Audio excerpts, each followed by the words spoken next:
좁은 골목길을 따라 걷다 보면 도심 속 보물섬과도 같은 곳을 발견할 수 있습니다. 20여 년 전 우연히 만난 한옥의 멋스러움에 반해 이곳에 자리를 잡았고 손수 정원을 꾸미기 시작했죠. 이 정원은 나를 기쁘게 하고 또 즐겁고 뭐 어떻게 얘기할까 모르겠지만은 이 느림의 미학, 그게 어떻게 보면 정원의 매력이라고. 애정을 갖고 정성껏 돌보는 만큼 다채로운 모습을 선물하는 정원. 이 아름다운 풍경을 만들고 그 속에 안겨 사는 주인공은 이용재 씨인데요. 오랜 시간을 걸쳐 한평생 그리던 꿈을 이룬 그의 이야기입니다.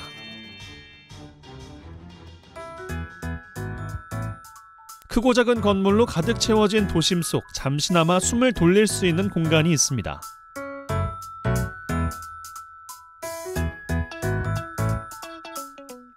고즈넉한 한옥과 어우러진 멋진 정원이 자리한 이곳은 전원 생활에 대한 로망을 실현하고 있는 이용재 씨의 보금자리인데요.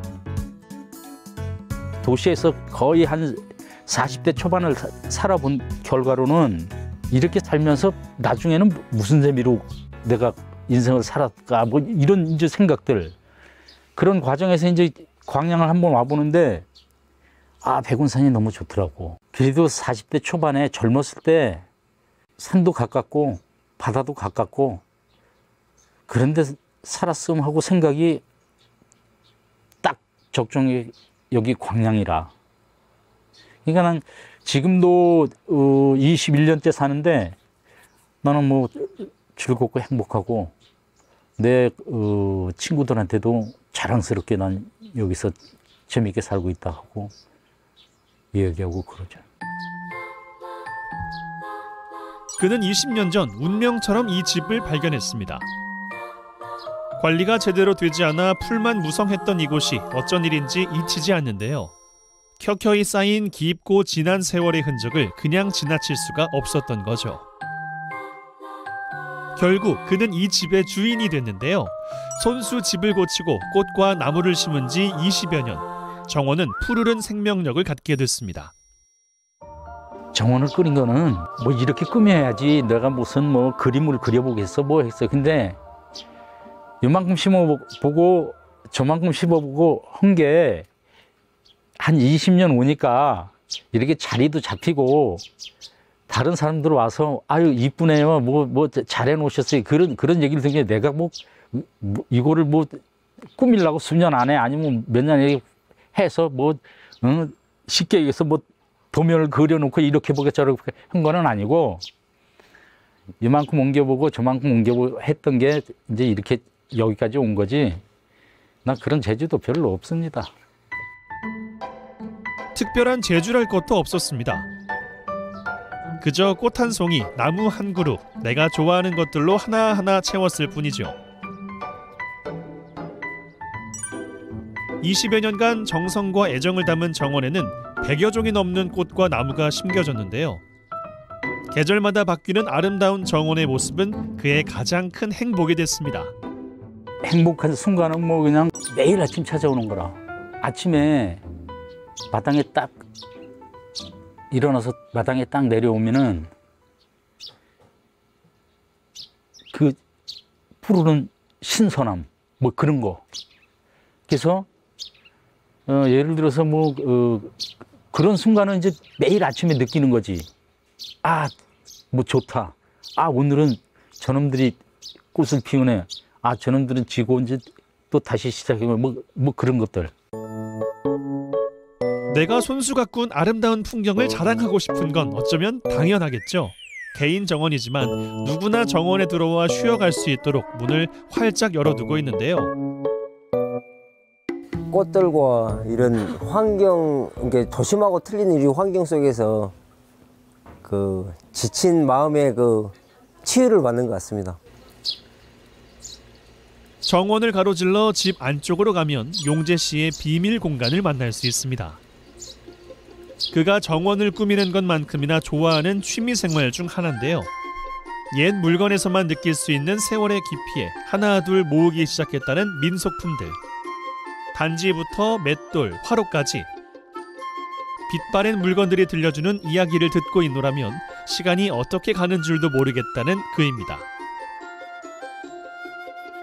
너무 빨리 가는 세상에 옛날에 쓰던 물건, 뭐 골동품이라고 말할 수는 없는데 이제 민속품들, 그 민속품 하나하나에 스토리가 있고 역사가 있고, 어떻게 보면 그런 민속품 하나가 기록이라.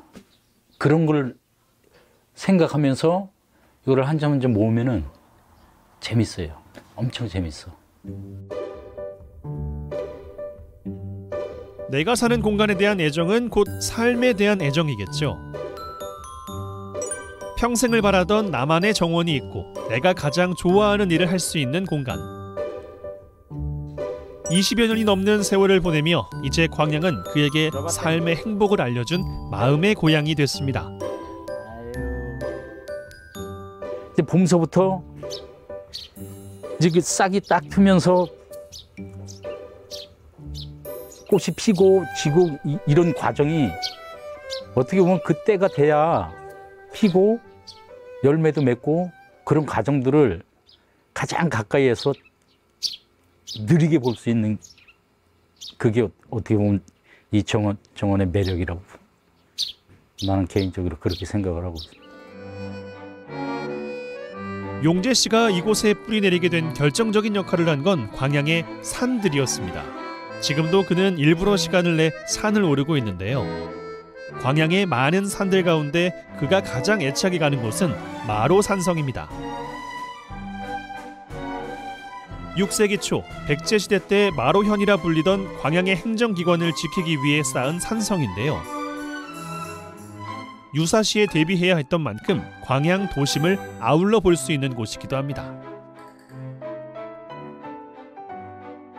내가 20여 년 전에 요 마로산성에 와서 읍을 내려다 보면서 또 백운산을 쳐다보면서 야, 이런 동네에서 집을 하나 마련해서 살면 얼마나 좋을까.